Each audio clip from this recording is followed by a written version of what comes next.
Okay, we're gonna give you a compressed shot for that real quick. You come down a little bit if you can. One of the busiest and most congested highways in the We'll country slide left a is little the bit. Interstate 405, And then compress that heavily a little traveled more by up into both the... commuters and freight Okay, haulers. we're gonna give...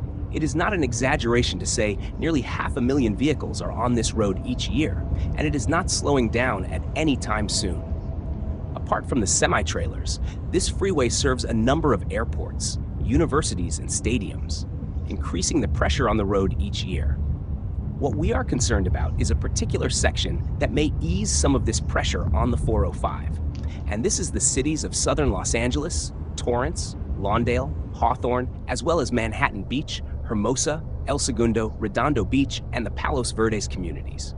One of the roads that runs parallel to the 405 is CA 107, otherwise known as Hawthorne Boulevard. This is also a heavily congested road serving the commuters of these cities.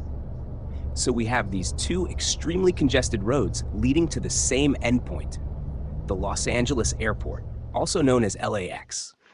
How do we solve the problem of both these roads? We can do this with one stroke, and we can do it relatively at a low cost and with minimum disruption to either of these roads.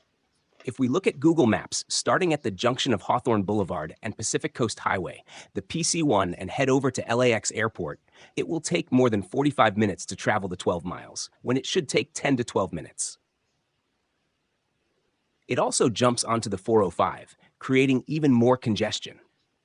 So the solution would logically be to speed up the Hawthorne Boulevard so the commuters can get to each of the cities along the way, as well as get to the airport quickly without having to get onto the 405.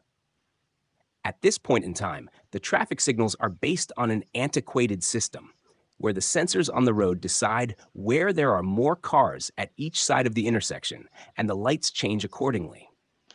The easy solution is to change the programming on the lights so that it allows a packet of vehicles to move north and south so that these cars can travel the entire Hawthorne Boulevard at a steady speed of 60 miles an hour, non-stop, to get to the airport in 10 to 12 minutes. As each packet moves along, cars turning right can merge into the traffic. As the packet moves along, the lights change to allow the cars turning left and across for a few minutes. The whole process then resumes. The speed will change the algorithm of Google Maps and will send the cars through Hawthorne Boulevard rather than onto the 405. This means the 405 will see fewer cars getting onto and off the freeway, so the speed will pick up and the congestion will ease. Of course, the state of California will have to research this and come up with a solution. And if it works, there are a number of similar parallel roads that can be used similarly.